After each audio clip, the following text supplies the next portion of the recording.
ഈ മോഡേൺ ഹിസ്റ്ററിയിൽ, അതായത് ആധുനിക ഹ്യൂമൻ സിവിലൈസേഷൻ്റെ ചരിത്രം പരിശോധിക്കുകയാണെങ്കിൽ ഒളിമ്പിക്സ് എപ്പോഴും ഒരു രാഷ്ട്രീയ പ്രതിഷേധത്തിൻ്റെ അല്ലെങ്കിൽ ചില റെപ്രസെൻറ്റേഷൻ്റെ ഒക്കെ വേദിയായി മാറിയിട്ടുണ്ട്. അത് നമുക്ക് 1912 മുതൽ ഇങ്ങോട്ട് കാണാൻ പറ്റും. ഇപ്പം ഈ ഒളിമ്പിക്സിൻ്റെ സമയത്ത് ഏറ്റവും പ്രധാനമായിട്ടും പല ഫ്രഞ്ച് ആക്ടിവിസ്റ്റ് ഗ്രൂപ്പുകളും ഫലസ്തീൻ വിമോചനത്തിന് വേണ്ടിയുള്ള ഒരു പ്ലാറ്റ്ഫോമായിട്ട്, അല്ലെങ്കിൽ ഇസ്രായേൽ നടത്തിക്കൊണ്ടിരിക്കുന്ന ഈ വംശഹത്യക്കെതിരായിട്ടുള്ള ഒരു പ്ലാറ്റ്ഫോമായിട്ട് ഒളിമ്പിക്സിനെ മാറ്റുമെന്ന് പറഞ്ഞിട്ടുണ്ട്. പ്രത്യേകിച്ചും യൂറോ പലസ്തീൻ തുടങ്ങിയ സംഘടനകളൊക്കെ എന്തായാലും ആക്ടിവിസത്തിൻ്റെ ഒരു പ്ലാറ്റ്ഫോമാക്കി അത് മാറ്റാൻ സാധ്യതയുണ്ട്. മാത്രമല്ല, ഒളിമ്പിക്സിൻ്റെ സംഘാടകരും ചെറിയ രീതിയിലുള്ള പ്രതിഷേധങ്ങൾ വകവെച്ച് കൊടുക്കാം എന്നുള്ളൊരു തീരുമാനത്തിലെത്തിയിട്ടുണ്ട്.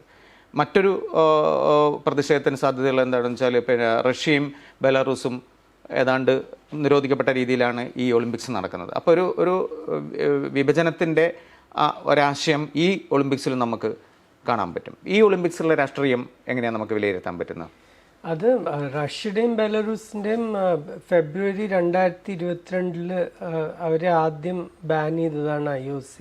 ഈ യുദ്ധം തുടങ്ങിയപ്പോൾ ഇനി ഇവർക്ക് പങ്കെടുക്കാൻ പറ്റില്ല എന്ന്.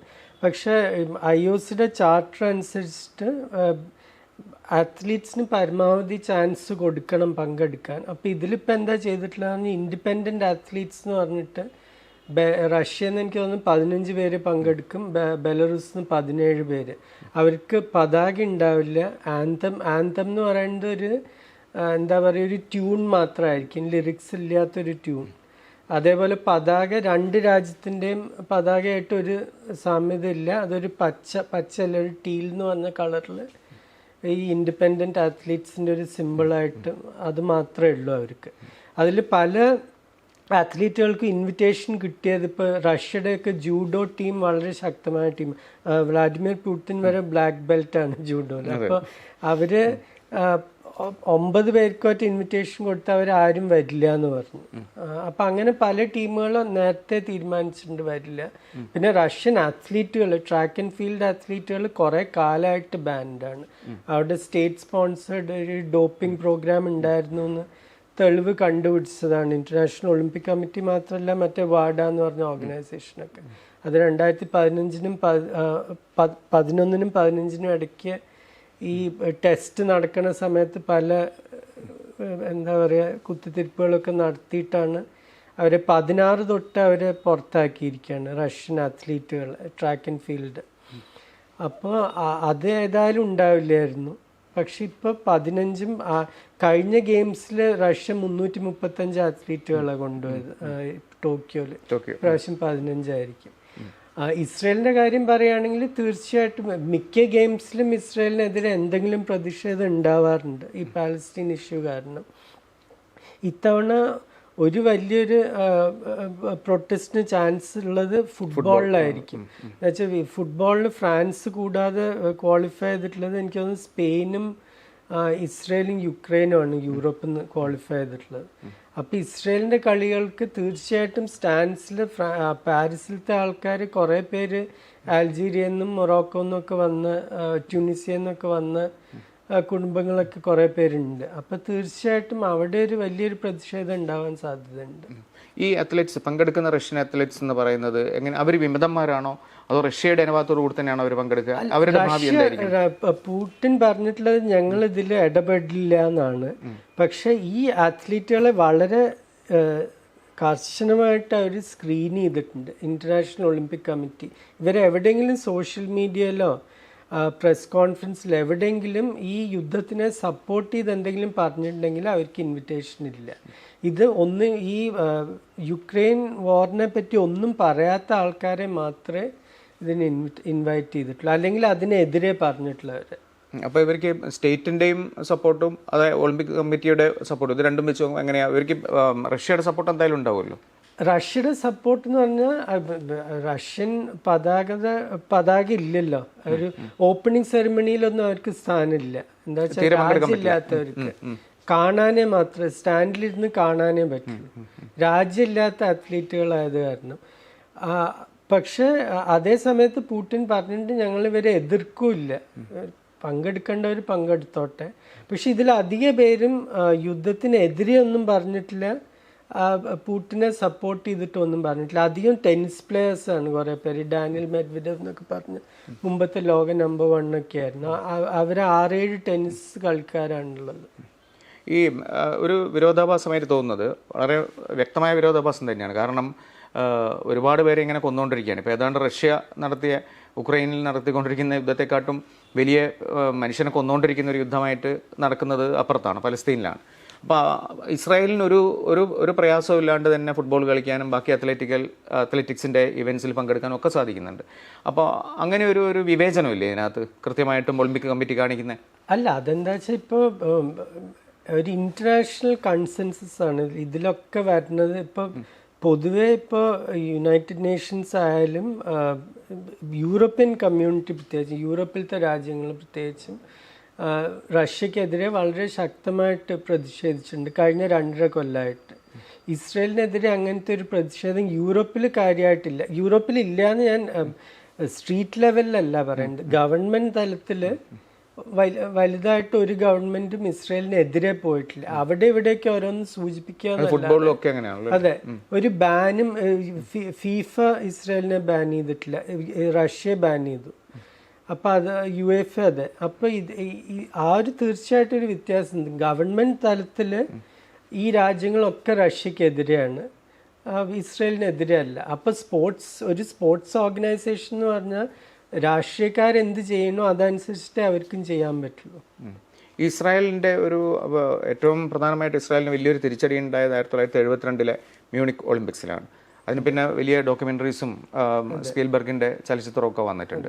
അപ്പോൾ അന്നാണ് പിന്നെ 11ഓളം അത്ലറ്റുകൾ കൊല്ലപ്പെടുന്നത്, ഈ ഫലസ്തീൻ കോച്ചുമാരും ഉൾപ്പെടെ. അപ്പോൾ അത് എന്തായാലും നമ്മൾ പഠിച്ചിട്ടുണ്ടാവുമല്ലോ. ഇത് ഈ ഒളിമ്പിക്സിന്റെ ഹിസ്റ്ററി പറയുന്ന സമയത്തുള്ള ഒരു പ്രൊട്ടസ്റ്റ് എന്നുള്ള രീതിയിൽ ഏറ്റവും ശ്രദ്ധേയമായ ഒരു സംഭവമായിരുന്നു അത്. പിന്നെ അതിന് ശേഷം ലുഫ്താൻസയുടെ പിന്നെ ഫ്ലൈറ്റ് ഇറാൻ ചെന്നു. അങ്ങനെയൊക്കെ ഒരു വലിയൊരു തുടർച്ചയായി നീണ്ടുനിന്ന ഒരു പൊളിറ്റിക്കൽ വയലൻസിന്റെ സമയം കൂടിയായിരുന്നു അത്. അതെ, അത് തീർച്ചയായിട്ടും. അതിനുശേഷം ആ മ്യൂണിക്കിൽ നടന്നതിന് തുടർന്ന് ഇസ്രയേൽ അവരുടെ ഒരു രാഷ്ട്രീയപരമായിട്ടുള്ള ഒരു പോളിസി തന്നെ അവർ മാറ്റി. ഇനി തൊട്ട് നമ്മുടെ എതിരെ ആരെങ്കിലും ചെയ്താൽ നമ്മളതിന് 10 ഇരട്ടി തിരിച്ചടിക്കുന്നുള്ള, ശക്തിയോടെ തിരിച്ചടിക്കുന്നുള്ള. അതാണിപ്പോൾ ഒരു പ്ലെയിൻ ഇദി അമീൻ്റെ യുഗാൻഡയിലേക്ക് കൊണ്ടുപോയപ്പോൾ അവർ 104 പാസഞ്ചേഴ്സ് ഒറ്റയായിരുന്നു ഉണ്ടായിരുന്നത്. അവിടെ എൻറ്റബേയിൽ അവരുടെ പാരട്രൂപ്പേഴ്സ് ഇറങ്ങി. അതിൽ ഒരു സ്ത്രീ മാത്രം മരിച്ചു. ഒരു സ്ത്രീയും ഒരു നെതന്യാഹുവിന്റെ ചേട്ടനും. ഇവർ രണ്ടുപേരുമാണ് മരിച്ചത് ആ ഓപ്പറേഷനിൽ. ബാക്കി എല്ലാവരും അവർ രക്ഷപ്പെടുത്തി. അത് മ്യൂണിക്കിന് 4 കൊല്ലത്തിന് ശേഷമാണ്. അപ്പം അത് ഇസ്രയേലിന്റെ ഫോറിൻ പോളിസി തന്നെ ആകെപ്പാടെ മാറ്റി ആ മ്യൂണിക്കിൽ സംഭവിച്ച. ഈ നമ്മളിപ്പോൾ പറഞ്ഞു വന്ന രാഷ്ട്രീയമായിട്ടുള്ള ഒരുപാട് പ്രൊട്ടസ്റ്റുകൾ അല്ലെങ്കിൽ പലതരത്തിലുള്ള ഡെമോൺസ്ട്രേഷൻ അങ്ങനെയൊക്കെയുള്ള സാധനങ്ങൾക്ക് വേദിയാവുന്നുണ്ട്. ഇപ്പോൾ 1912 ഒളിമ്പിക്സിലാണ് ആദ്യത്തെ ഒരു നേറ്റീവ് അമേരിക്കൻ പങ്കെടുക്കുന്നത്. അത് അദ്ദേഹത്തിൻ്റെ മെഡലൊക്കെ പിന്നീട് തിരിച്ചു വാങ്ങുകയും പിന്നീട് റീഇൻസ്റ്റേറ്റ് ചെയ്യുകയൊക്കെ ചെയ്യുന്ന ഒരു സംഭവമുണ്ട്. ആ ചരിത്രം എന്തായിരുന്നത്? അത് ജിം തോർപ്പ് പിന്നീട് പല ന്യൂസ് പേപ്പറും മാസികകളൊക്കെ ഈ 20ാം നൂറ്റാണ്ടിലത്തെ ഏറ്റവും വലിയ അത്ലീറ്റ് ആരായിരുന്നു എന്നുള്ള എല്ലാ പോളിലും ആദ്യത്തെ 10ൽ വരുന്ന ഒരു പേരാണ്. പിന്നീട് ആദ്യ പകുതിയിലത്തെ ഏറ്റവും വലിയ അത്ലീറ്റ് ആയിരുന്നു എന്ന് തന്നെ വോട്ട് ചെയ്ത ടൈം മാഗസിനും ന്യൂയോർക്ക് ടൈംസും. മോഡേൺ പെന്റാത്ലോണും ഇപ്പോഴത്തെ ഡിക്കാത്ലോണും. അപ്പോൾ അദ്ദേഹത്തിൻ്റെ ഒരു പ്രത്യേകത എന്തായിരുന്നു വെച്ചാൽ പ്രൊഫഷണൽ സ്പോർട്സ് 3 പ്രൊഫഷണൽ സ്പോർട്സ് കളിച്ചു. അതും വളരെ വ്യത്യസ്തമായ അമേരിക്കൻ ഫുട്ബോളും ബാസ്കറ്റ് ബേസ്ബോളും 3 പ്രൊഫഷണലായി കളിച്ചു, കോച്ച് ചെയ്തു. അതുകൂടാതെ അത്ലറ്റിക്സും. അപ്പോൾ ഈ മെഡൽ എടുത്ത് മാറ്റണയിൽ ഒരു വലിയൊരു പങ്ക് വഹിച്ചത് ആവറി ബ്രണ്ടേജ് എന്ന് പറഞ്ഞ് ഒളിമ്പിക് കമ്മിറ്റിയുടെ പ്രസിഡന്റ് ആയിരുന്നു 20 കൊല്ലം, 32 തൊട്ട് 52 വരെ. ആവറി ബ്രണ്ടേജ് ജിം തോർപ്പിന്റെ കൂടെ പങ്കെടുത്തതാണ് 1912. പക്ഷെ ആ സമയത്തെ ചിന്താഗതി എന്താ വെച്ചാൽ ഈ കുറെ പൈസ ഉള്ള ആൾക്കാർക്ക് പണിയെടുക്കേണ്ട ആവശ്യമില്ല. ഇപ്പൊ ആവറി ബ്രണ്ടേജ് വെളുത്ത വർഗ്ഗക്കാർ അധിക പേർക്കും ഒന്നുമില്ലെങ്കിൽ അവര് ജോലി ചെയ്ത് കുറെ സമ്പാദിച്ച പൈസ ഉണ്ട്, അല്ലെങ്കിൽ കുടുംബപരമായിട്ടുള്ള ഇപ്പൊ ഇംഗ്ലണ്ടിന് വേണ്ടി ഗ്രേറ്റ് ബ്രിട്ടന് വേണ്ടി പങ്കെടുത്ത പലരും റോയൽ ഫാമിലി ആയിട്ട് ബന്ധങ്ങളൊക്കെ ഉള്ള ആൾക്കാരായിരുന്നു. അതായത് അവര് കളിയിൽ വേണ്ടെന്നാണ് ഇപ്പൊ ഈ ഷമാച്ചറിസം എന്നുള്ള വാക്ക് വരുന്നതും. അതെ, ആമറ്ററിസം എന്ന് പറഞ്ഞാൽ അതെ അതെ അതെന്താ വെച്ചാൽ ഇവർക്ക് പൈസയുടെ ആവശ്യമില്ല പലർക്കും. എന്താ വെച്ചാൽ അത്രയും കുടുംബപരമായിട്ട് അത്രയും പൈസ ഉണ്ട്. അപ്പൊ അവർക്ക് പറയാമോ ഇതിൽ ആമറ്റേഴ്സ് മാത്രമേ പങ്കെടുക്കാൻ പാടുള്ളൂ, ഈ സ്പോർട്സിൽ ആരും പൈസ ഉണ്ടാക്കരുത് എന്നൊക്കെ. എന്നുവെച്ചാൽ ഇവരുടെ കയ്യിൽ ഇഷ്ടം പോലെ പൈസ ഉണ്ട്, അപ്പൊ പിന്നെ അവർക്ക് അതിന്റെ ആവശ്യമില്ല. ജിം തോർപ്പിന് അങ്ങനെയല്ല, ഇവർക്കൊക്കെ 2 നേരം ഭക്ഷണം കഴിക്കണമെങ്കിൽ എന്തെങ്കിലും ചെയ്യണം, എന്തെങ്കിലും ഒരു പണിയെടുക്കണം. അപ്പോൾ പ്രൊഫഷണലായിട്ട് പ്രൊഫഷണലായിട്ടും കൂടിയല്ല, അത് പിന്നീടാണ് 1915 അദ്ദേഹം പ്രൊഫഷണലായിട്ട് അമേരിക്കൻ ഫുട്ബോൾ കളിക്കാൻ തുടങ്ങുന്നത്. ഈ 12 മുമ്പ് 2 സീസണായിട്ട് സെമി പ്രൊഫഷണലായിട്ട് എന്ന് പറഞ്ഞാൽ കുറച്ച് എന്തെങ്കിലും പൈസയ്ക്ക് വേണ്ടി കുറച്ച് കോളേജ് ഫുട്ബോളും ഇതൊക്കെ കളിച്ചിട്ടുണ്ട്. അത് പറഞ്ഞിട്ടാണ് മെഡല് തിരിച്ചെടുത്തത്. ഈ പിന്നെ ഗ്ലോബലൈസേഷനോട് കൂടിയിട്ടാണല്ലോ, ഗ്ലോബലൈസേഷൻ എന്ന് പറഞ്ഞാൽ സ്പോർട്സിൽ ഉണ്ടാകുന്ന ഗ്ലോബലൈസേഷനോട് കൂടിയിട്ടാണ് പ്രൊഫഷണലിസം എന്നുള്ള വാക്ക് വരുന്നത്. അപ്പോൾ നമ്മൾ പറഞ്ഞ ഈ കലാപരത എന്നൊക്കെ പറഞ്ഞ പോലെ ഇപ്പം നോർത്ത് അമേരിക്ക, ഏഷ്യ അല്ലെങ്കിൽ ആഫ്രിക്ക, വൻകരകളിൽ നിന്നൊക്കെയുള്ള ആൾക്കാരുടെ ഒരു യഥാർത്ഥ കളിക്കാർ എന്ന് പറയാവുന്ന ആ കളിക്കാർക്ക് ഇതിലേക്ക് വരാനുള്ള ഒരു കൂടുതൽ ഈ അവസരം വന്നത് ഈ തോർപ്പിന്റെ ഇതോട് കൂടിയിട്ടാണോ? അല്ല, തീർച്ചയായിട്ടും. എന്താ വെച്ചാൽ ആ കാലത്ത് ഒരു ചിന്താഗതി തന്നെ എങ്ങനെയായിരുന്നു. ഇപ്പൊ ന്യൂയോർക്ക് ടൈംസ് ഇപ്പോഴത്തെ ഒരു വലിയൊരു ലിബറൽ ബീക്കണായിട്ട് കാണുന്ന ന്യൂയോർക്ക് ടൈംസ് ആ കാലത്തെ ഹെഡ്ലൈൻ, എനിക്ക് കൃത്യമായിട്ട് വാക്കുകൾ ഓർമ്മയില്ല, Indian thought dash dash dash പിന്നെ red skin to take part in Olympics. Red skin പിന്നീട് ഇപ്പോൾ ഈ ഇടയ്ക്കാണ് വാഷിങ്ടൺ റെഡ് സ്കിൻസ് എന്ന് പറഞ്ഞ ഒരു അമേരിക്കൻ ഫുട്ബോൾ ടീമിന്റെ പേര് മാറ്റിച്ചത്. അത് അത്രയും ഒഫെൻസീവ് ആയിട്ടുള്ള ഒരു പേരാന്ന് പറഞ്ഞിട്ട്, എന്നിട്ട് അതിപ്പോൾ വാഷിങ്ടൺ കമാൻഡേഴ്സ് ആണ് ടീമിന്റെ പേര്. അപ്പൊ ആ കാലത്ത് ന്യൂയോർക്ക് ടൈംസ് വരെ ഒരു മടിയില്ലാതെ ഈ റെഡ് സ്കിൻ എന്ന് പറഞ്ഞ വാക്ക് ഉപയോഗിച്ചിരുന്നു. അപ്പൊ അത്രയും ഇവരത്രേ ഉള്ളൂ, മനുഷ്യരല്ല എന്നുള്ള ഒരു ഇത് തന്നെയാണ്. ഇപ്പൊ ഹിറ്റ്ലറൊക്കെ 36 ജെസ്സി ഓവൻസിന്റെ പര്യടനം കഴിഞ്ഞിട്ട് പറഞ്ഞത് ഇങ്ങനത്തെ ആൾക്കാർ ഒളിമ്പിക്സിൽ പങ്കെടുക്കാനും കൂടി സമ്മതിക്കാൻ പാടില്ല, അവർക്ക് അത്രയും വലിയ അഡ്വാൻറ്റേജ് ആണ്, കാർഡുകളിൽ നിന്നൊക്കെ വന്നിട്ട് പങ്കെടുക്കണമെന്നുള്ള ആ ഒരു മനസ്ഥിതിയായിരുന്നു പലർക്കും. ഈ ലെനി റീഫൻസ്റ്റാൾ, അപ്പം നമ്മളിപ്പോൾ ജെസ്സി ഓവൻസിന്റെ ഗാഥ ഏതാണ്ട് എല്ലാവരും പറഞ്ഞിട്ടുണ്ട്, ഹിറ്റ്ലറായിട്ടുള്ള ബന്ധം. പക്ഷേ ഈ റീഫൻസ്റ്റാളിന്റെ ഒളിമ്പിയ എന്ന് പറഞ്ഞ സിനിമ അത് ഇന്നും ലോക ചലച്ചിത്ര രംഗത്ത് ഏറ്റവും വലിയ ക്ലാസിക് ആയിട്ട് അംഗീകരിക്കപ്പെടുന്ന ഒരു സിനിമയാണ്, അതിന്റെ ടെക്നിക്കൽ ക്വാളിറ്റി കൊണ്ടും അതിന്റെ ഇസ്തറ്റിക് മികവ് കൊണ്ടും. അപ്പോൾ ഇത് ശരിക്കും ഒരു നാസി പ്രോപ്പഗാൻഡ സംഭവമായിരുന്നു. ഗീബൽസിനെ പോലെ തന്നെ ഇന്ന് നമുക്ക് ഏറ്റവും കൂടുതൽ ചർച്ച ചെയ്യേണ്ട ഒരാളാണ് റീഫൻസ്റ്റാൾ. കാരണം ഇന്നത്തെ ഈ വീഡിയോ ടെക്നിക്കുകളൊക്കെ തന്നെ നേരത്തെ നാസികൾക്ക് വേണ്ടി വളരെ ഭംഗിയായിട്ട് അവതരിപ്പിച്ച സിനിമയാണ് ഒളിമ്പിയ എന്ന് പറയുന്ന സിനിമ. അപ്പോൾ ആ ഒരു റിലേഷൻഷിപ്പ് മാത്രമല്ല, അന്നത്തെ 1936 ഒളിമ്പിക്സിന് വേണ്ടിയിട്ടാണത് നിർമ്മിക്കുന്നത്. നാസികളാണ് അതിന് ഫണ്ട് ചെയ്തത് എന്നുള്ളത് പറയുന്നുണ്ട്, പക്ഷേ ഇന്റർനാഷണൽ ഒളിമ്പിക് കമ്മിറ്റിയാണെന്നും പറയുന്നുണ്ട്. അല്ല, ഇന്റർനാഷണൽ ഒളിമ്പിക് കമ്മിറ്റിയിലും നാസി ചിന്താഗതിയുള്ള പലരും ഉണ്ട്. ഇപ്പം നേരത്തെ പറഞ്ഞ ആവറി ബ്രണ്ടേജ് പലപ്പോഴും പബ്ലിക് വേദികളിൽ അമേരിക്കയിൽ തിരിച്ചു പോയിട്ട് we should learn from the Germans എന്നൊക്കെ പറഞ്ഞിട്ടുണ്ട്. അവരെങ്ങനെ അവരുടെ രാഷ്ട്രം നടത്തണമെന്ന് അല്ല, ടെക്നോളജി അല്ല, ആകെപ്പാടെ അവരുടെ ഡിസിപ്ലിൻ, അവരെങ്ങനെയാണ് ഓർഗനൈസ് ചെയ്തിട്ടുള്ളത്. ഈ ബെർലിൻ ഒളിമ്പിക്സിന് ശേഷം നടന്ന സംഭവങ്ങളാണ് ഞാൻ പറയുന്നത്. അപ്പോൾ അദ്ദേഹം ഇതിൻ്റെ പ്രസിഡന്റ് ആയിരുന്നു, IOCയുടെ പ്രസിഡന്റ് ആയിരുന്നു. തിരിച്ച് അമേരിക്കയിൽ പോയിട്ട് ഇങ്ങനത്തെ പല സ്പീച്ചുകളും കൊടുത്തിട്ടുണ്ട്. അപ്പം ഇപ്പോഴും പലപ്പോഴും പല പുസ്തകങ്ങളും നമ്മൾ വായിച്ചു കഴിഞ്ഞാൽ അതിൽ പറയുന്നുണ്ട് ബ്രണ്ടേജ് വാസ് നാസി സിമ്പത്തൈസർ. ഓപ്പണായിട്ട് ഹിറ്റ്ലറെ പറ്റി ഒന്നും പറഞ്ഞിട്ടില്ലെങ്കിലും അവരുടെ ആ എന്താ പറയുക, ആ ഒരു നാഷണൽ സോഷ്യലിസ്റ്റ് തിയറികളും ഈ ഒളിമ്പിയയിൽ എന്താ സെലിബ്രേറ്റ് ചെയ്തിട്ടുള്ള ആ ജർമ്മനിയുടെ ആ ഒരു ഡിസിപ്ലിൻ, അച്ചടക്കം, ആ എന്താ പറയുക വളരെ കൃത്യമായിട്ട് ആ മാർച്ച് പാസ്റ്റ് ചെയ്യേണ്ടത്, ഇതൊക്കെയാണ് ആ സിനിമയിൽ അത് വലുതായി കാണിച്ചിട്ടുള്ളത്. അപ്പൊ അത് തന്നെയാണ് ഇങ്ങനത്തെ കുറെ മനുഷ്യർക്ക് വലിയൊരു അഡ്മിറേഷൻ ഉണ്ടായിരുന്നത്. അപ്പൊ ഒളിമ്പിക് കമ്മിറ്റിയിലും അക്കാലത്ത് പലർക്കും ആ ചിന്താഗതിയുള്ള ആൾക്കാരാണ്. അപ്പൊ തീർച്ചയായിട്ടും അവരതിനെ സപ്പോർട്ട് ചെയ്തിട്ടുണ്ടാവും. പക്ഷെ നമ്മൾ ഒരിക്കലും ഗീബൽസിന്റെ പേര് പറയുന്നത് പോലെ ഈ ഒളിമ്പിയയുടെ പിന്നെ റീഫൻസ്റ്റാളിന്റെ പേര് നമ്മൾ അല്ല, പറയുന്നത്? അതിനൊരു കാരണമുള്ളത് എന്താ വെച്ചാൽ ഒരാളൊരു ആർട്ടിസ്റ്റ് ആയിരുന്നു എന്ന് പറയാം. വേണമെങ്കിൽ ഒരു വ്യാഖ്യാനം എന്താ വെച്ചാൽ അവര് സിനിമ ഉണ്ടാക്കി അതിനെ എടുത്തിട്ട് നാഷണൽ സോഷ്യലിസ്റ്റ് പാർട്ടി അതിനെ പ്രോപ്പഗാൻഡ ആക്കി എന്നും പറയാം. അപ്പൊ ഏതാണ് ആദ്യം വന്നതെന്ന് ചൂണ്ടിക്കാണിക്കാൻ കുറച്ച് ബുദ്ധിമുട്ടാണ്. പക്ഷെ അവർ മരിച്ചത് പിന്നെ അടുത്തിടെയാണല്ലോ, 2003 അങ്ങനെയാണ് മരിക്കുന്നത് തോന്നുന്നു. പക്ഷെ അതുവരെ അവർ പിന്നെ കൺവിക്ട് ചെയ്യപ്പെടുക അങ്ങനെയുള്ള രീതിയിലുള്ള വിചാരണകൾക്ക് വിധേയമാവുക ഒന്നും ചെയ്തിട്ടില്ല. ഒരു നമ്മൾ പറയുന്ന ഒരു പൊളിറ്റിക്കൽ വിചാരണയ്ക്ക് പോലും വിധേയമായിട്ടില്ല. ഇല്ല, എന്താ വെച്ചാൽ അവരങ്ങനെ ഓപ്പൺ ആയിട്ടൊന്നും പറഞ്ഞിട്ടുമില്ല. ഇതിനെ സപ്പോർട്ട് ചെയ്തിട്ടും അല്ലാതെ ഒന്നും പറഞ്ഞിട്ടില്ല. അവര് ഞാനൊരു ആർട്ടിസ്റ്റായിട്ട് എൻ്റെ പണി ചെയ്തു എന്നേ അവർ പറഞ്ഞിട്ടുള്ളൂ.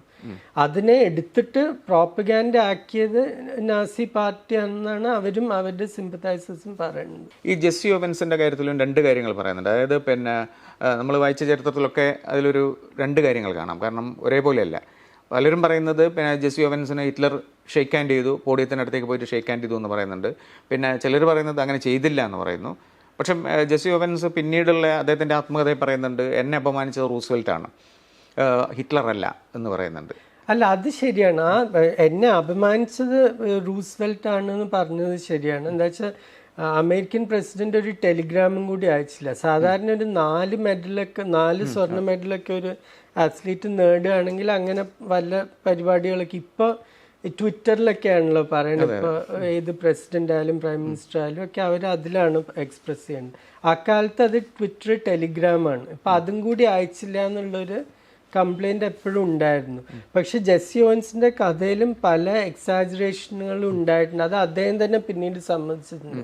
ആ ലുട്സ് ലോങ്ങിന്റെ കഥയൊക്കെ എനിക്ക് ഓർമ്മയുണ്ട്, ഞങ്ങൾ ഇംഗ്ലീഷ് ടെക്സ്റ്റ് ബുക്കിൽ വരെ പഠിച്ചതാണ്. ലുട്സ് ലോങ് പോയി പറയുന്നു ബാക്ക് നിന്ന് ചാടാൻ, അങ്ങനെയാണ് ക്വാളിഫൈ. അതൊന്നും ശരിക്കും നടന്നിട്ടില്ല എന്ന് പിന്നീട് ജെസ്സി ഓവൻസിന് പറഞ്ഞു. അത് നല്ല കഥയായതുകൊണ്ട് ഞാൻ പറഞ്ഞു എന്നേ ഉള്ളൂ. അവർ കമ്പീറ്റ് ചെയ്യുന്ന സമയത്ത് തമ്മിൽ സംസാരിച്ചിട്ടും കൂടിയില്ല. അതിന് ശേഷമാണ് ഫ്രണ്ട്ഷിപ്പ് തുടങ്ങിയത്. അപ്പം അതേപോലെ തന്നെ ഹിറ്റ്ലറുടെ കാര്യം പറയുകയാണെന്ന് വെച്ചാൽ ഹിറ്റ്ലർ യൂത്തിൻ്റെ ചീഫായിരുന്ന ബോൾഡർ വാൻ ഷിറാക്ക് ഇടയ്ക്ക് പോയി പറഞ്ഞിട്ടുണ്ടായിരുന്നു ഹിറ്റ്ലറോട്, നിങ്ങൾ ജെസ്സി ഓവൻസിൻ്റെ കൈ ഷേക്ക് ഹാൻഡ് ചെയ്താൽ നല്ല പബ്ലിസിറ്റി ആയിരിക്കും. അദ്ദേഹം വേറെ ഒരു ആംഗിളിൽ നിന്ന് ചിന്തിച്ചിട്ടാണ്. ഹിറ്റ്ലർ എന്തായാലും അത് ചെയ്യില്ല എന്ന് പറഞ്ഞു. അങ്ങനെയാണ് ഒരു വേർഷൻ അതാണ്. അപ്പൊ എനിക്ക് തോന്നുന്നു അതായിരിക്കും കുറച്ചും കൂടി റിലയബിൾ. എന്താ വെച്ചാൽ പിന്നീട് ഈ ആഫ്രിക്കൻസിനെ പറ്റി ഹിറ്റ്ലർ പറഞ്ഞിട്ടുള്ള വളരെ മോശം ടേംസ് തന്നെയാണ്.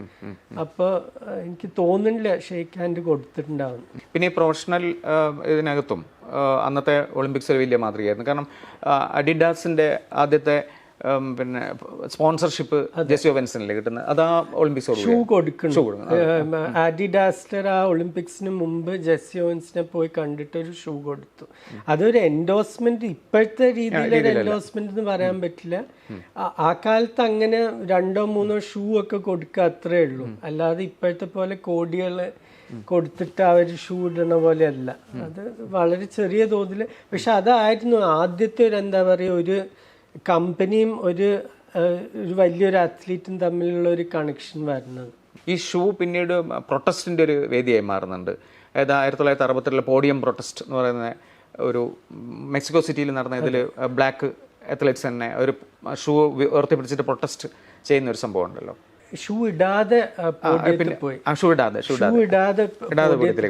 ടോമി സ്മിത്ത് സ്വർണ്ണ മെഡലും കറുത്ത സോക്സ് മറ്റേ ഗ്ലവ്സ്.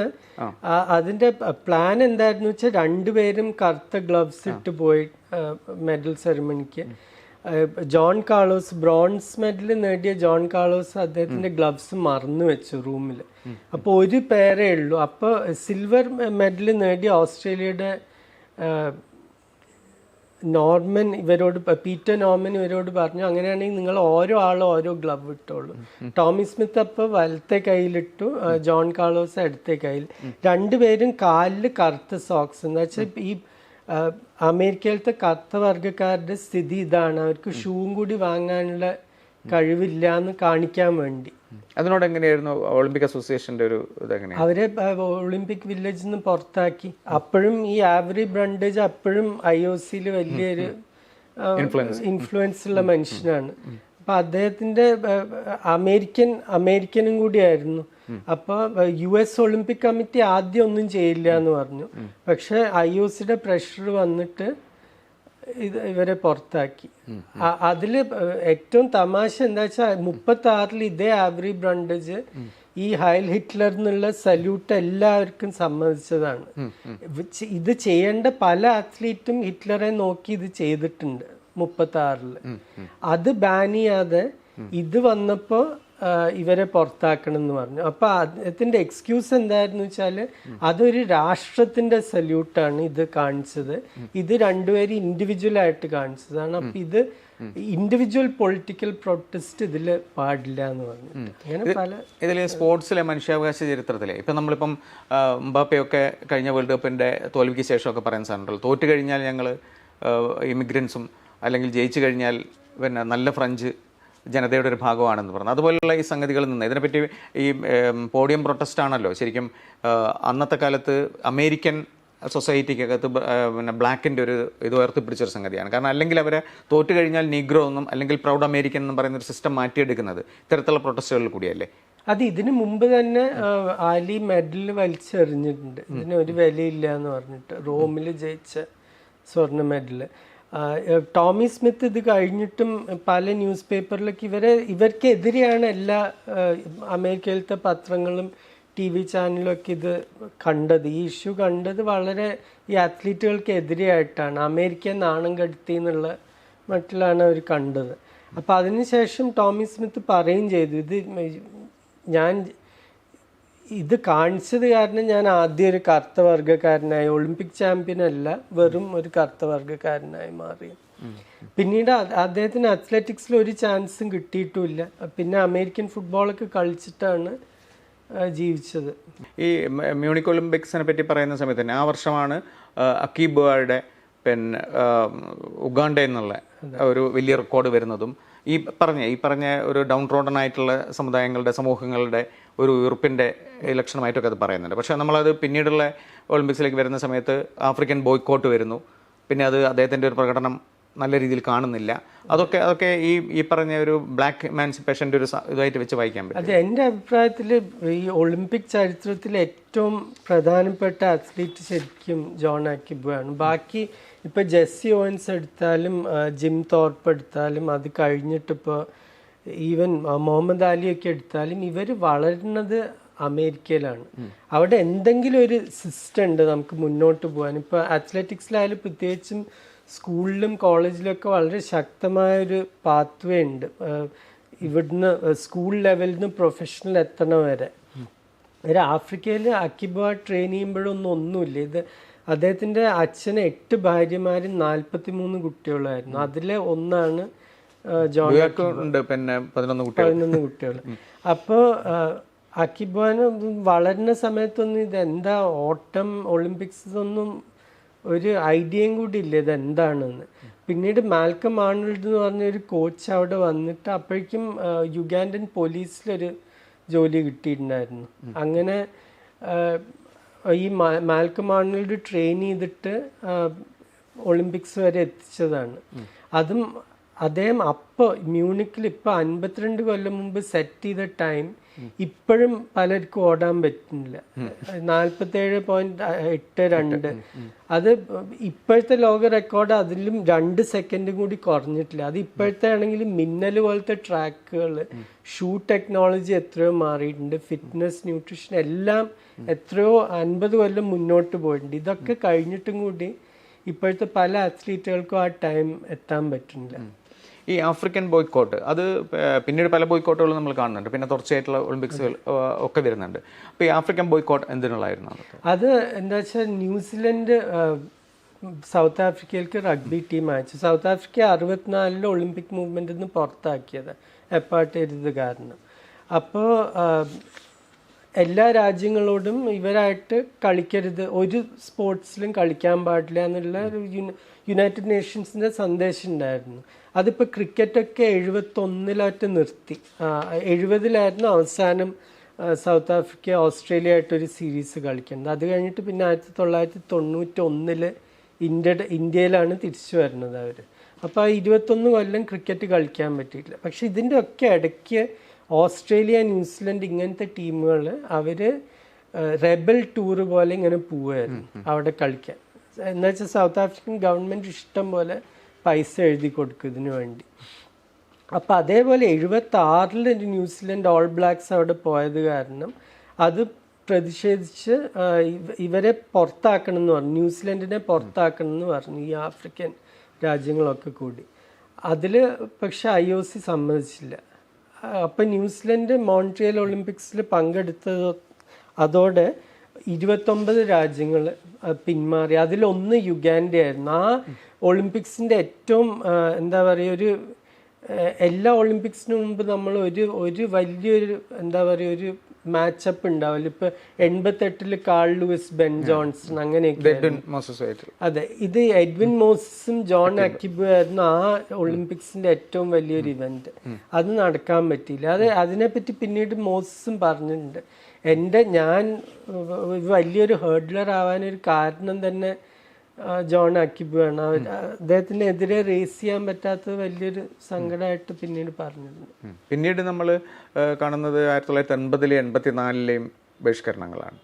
അതായത് മോസ്കോ ഒളിമ്പിക്സും ലോസ് ആഞ്ചലസ് ഒളിമ്പിക്സും. അത് പക്ഷേ അപ്പോഴത്തേക്ക് കോൾഡ് വാറിൻ്റെ ഒരു രാഷ്ട്രങ്ങളൊക്കെ ഒരു പ്രത്യേകമായ പോളറൈസേഷനിൽ നിൽക്കുകയും ഒളിമ്പിക്സ് വേദിയിലേക്ക് കൃത്യമായ രാഷ്ട്രീയം, ഒരു ധ്രുവീകരണ രാഷ്ട്രീയം കൊണ്ടുവരികയും ചെയ്യുന്നുണ്ട്. അത് ശരിക്കും അമേരിക്കയുടെ തന്നെ ഒരു സ്ട്രാറ്റജിയാണെന്നാണ് എനിക്ക് തോന്നുന്നത്. അന്നത്തെ 1980-ലെ മോസ്കോ ഒളിമ്പിക്സ് ബഹിഷ്കരിക്കുന്നു, തിരിച്ച് 84-ൽ സോവിയറ്റ് യൂണിയൻ അങ്ങോട്ടും ബഹിഷ്കരിക്കുന്നു.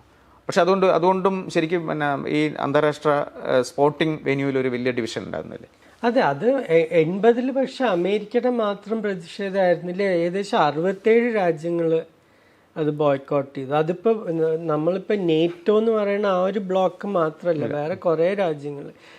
പക്ഷെ അതിൽ ഗ്രേറ്റ് ബ്രിട്ടൻ അവിടെ പോയി പങ്കെടുത്തു, കുറേ മെഡൽ നേടി. ഇന്ത്യയൊക്കെ പങ്കെടുത്തു, നോൺ അലൈൻഡ് ആയിട്ടുള്ള രാജ്യങ്ങളെല്ലാവരും പോയി പങ്കെടുത്തു. പക്ഷെ 67 രാജ്യങ്ങൾ, അതിൽ പ്രധാനപ്പെട്ടത് അമേരിക്ക, കാനഡ അങ്ങനത്തെ രാജ്യങ്ങൾ, അവരൊന്നും പോയില്ല. 84-ൽ അങ്ങനെയല്ല. 84-ൽ കുറേയും കൂടി അധികം ആ വാർസോ പാക്റ്റിൻ്റെ രാജ്യങ്ങളായിരുന്നു Hungary, Poland, Czechoslovakia, Russia, Soviet Union. അവരൊന്നും പോയില്ല. റൊമേനിയ പോയി. എന്താ വെച്ചാൽ ആ കാലം ആയപ്പോഴേക്കും നിക്കോളായ് ചോസസ്കു ഒരുവിധം റഷ്യയെ സോവിയറ്റ് യൂണിയനെ ചൊറിയാൻ വേണ്ടി എന്തൊക്കെ ചെയ്യാൻ പറ്റും. അതെ. അപ്പോൾ എന്നിട്ട് എനിക്ക് ഓർമ്മയുണ്ട്, റൊമേനിയൻ ആ ടീം ഞാൻ ആദ്യം കാണുന്ന ഒളിമ്പിക്സ് അതായിരുന്നു. ഇത് ഓപ്പണിംഗ് സെറമണിക്ക് റൊമേനിയൻ ടീം പുറത്തേക്ക് വന്നപ്പോൾ അമേരിക്ക കഴിഞ്ഞിട്ട് ഏറ്റവും വലിയ ക്ലാപ്പ് കിട്ടിയത് റൊമേനിയക്കാണ്. അവരവിടെ വന്നു എന്നുള്ളത് കാരണം. ഇന്ന് ഈ ബൈഡന്റെ ഏജിനെ പറ്റി പറയുന്നുണ്ടല്ലോ. ഇപ്പം നമ്മളിപ്പം കമല ഹാരിസ് പ്രസിഡന്റ് സ്ഥാനത്തേക്ക് വരുന്നു.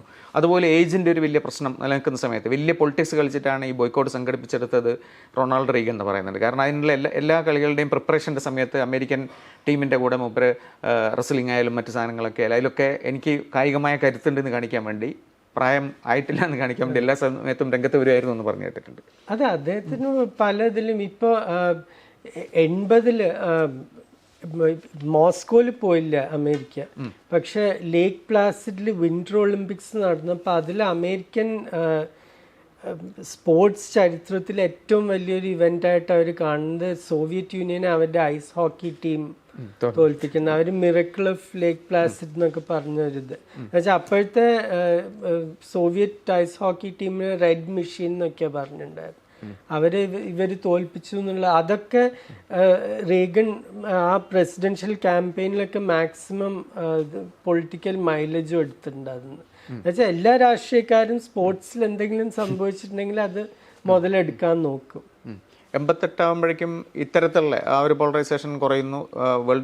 കോൾഡ് വാറിൻ്റെ ഒരു ശക്തിയിൽ നിന്ന് മാറുന്നുണ്ട്. പക്ഷെ 88-ലും ഒരു ബോയ്ക്കോട്ട് വരുന്നുണ്ട്. കാരണം ക്യൂബ നോർത്ത് കൊറിയൻ സപ്പോർട്ട് ചെയ്തിട്ട് ബോയ്ക്കോട്ട് ചെയ്യുന്നുണ്ട്. അത് ശരിക്കും ഒരു തലമുറ ക്യൂബൻ അത്ലീറ്റ്സിനെ നശിപ്പിച്ച ഒരു ബോയ്ക്കോട്ടാണ് ശരിക്കും. എന്താ വെച്ചാൽ 80-ന് ശേഷം പിന്നീട് അവർ ഒളിമ്പിക്സിൽ വരുന്നത് ബാഴ്സലോണയിൽ 92-ലാണ്. ഈ 12 കൊല്ലം ഗ്യാപ്പ് കാരണം അനവധി കരിയർ നശിച്ചു പോയി ശരിക്കും. 84-ൽ പിന്നെ അവർ സോവിയറ്റ് യൂണിയൻ്റെ കൂടെ നിന്നു. അത് വേറെ നിവൃത്തിയൊന്നുമില്ല. എന്താ വെച്ചാൽ ആ കാലത്ത് അവർക്ക് ഏറ്റവും പൈസ കിട്ടിയിരുന്നതും ഭക്ഷണ സാധനങ്ങൾ കിട്ടിയിരുന്നതും മറ്റേ വെപ്പൺസും ഒക്കെ അധികം സോവിയറ്റ് യൂണിയനിൽ നിന്നാണ് വരുന്നത്. അപ്പോൾ അവർ ബോയ്ക്കോട്ട് ചെയ്തപ്പോൾ അതിൻ്റെ കൂടെ ചേർന്നത് മനസ്സിലാക്കാം. 88 അങ്ങനെയല്ല. 88 സോവിയറ്റ് യൂണിയനും ഈസ്റ്റ് ജർമ്മനിയൊക്കെ മെഡൽ ടേബിളിൻ്റെ ഏറ്റവും മുകളിൽ തന്നെയുള്ള 2 രാജ്യങ്ങളായിരുന്നു. അപ്പോൾ പക്ഷെ ക്യൂബ ബോയ്ക്കോട്ട് ചെയ്തത് അതിൽ കാസ്ട്രോയുടെ ഒരു പ്രത്യേകമായ ഒരു താല്പര്യമുണ്ട്. അതായത് ഒരു രാഷ്ട്രത്തിന് താല്പര്യം എന്നതിനേക്കാൾ ഉപരിയായിട്ട് അതെ, അതൊരു വളരെ ഒരു സെൽഫിഷ് ആയിട്ടുള്ളൊരു തീരുമാനമായിട്ട് പല ക്യൂബൻസ് തന്നെ അതിനെ വിശേഷിപ്പിക്കും. എന്താ വെച്ചാൽ ഞാൻ അവിടെ പോകുന്നത് 2009 റെവല്യൂഷൻ്റെ 50 കൊല്ലം സെലിബ്രേറ്റ് ചെയ്യണ കൊല്ലം. അപ്പോൾ നമ്മൾ ക്യൂബ ഒരു പോലീസ് സ്റ്റേറ്റ് ആയത് കാരണം ആരും തുറന്നൊന്നും സംസാരിക്കില്ല. പക്ഷെ ഞാൻ 3 നഗരങ്ങളിൽ പോയത്, സാന്റ ക്ലാര, സിയൻഫ്യൂഗോസ്, ട്രിനിഡാഡ്. ഈ 3 സ്ഥലത്ത് ഞാൻ കുടുംബങ്ങളുടെ കൂടെ താമസിച്ചു, ഹോട്ടലിലല്ല. അപ്പം അവിടെ ഒരു 2 പ്രാവശ്യമൊക്കെ നമ്മൾ ചായ കുടിക്കുക അല്ലെങ്കിൽ അവരുടെ കൂടെ ഇരുന്ന് കഴിക്കുകയൊക്കെ ചെയ്ത് കഴിഞ്ഞാൽ അവർ കുറച്ചും കൂടി ഓപ്പണായി സംസാരിക്കും.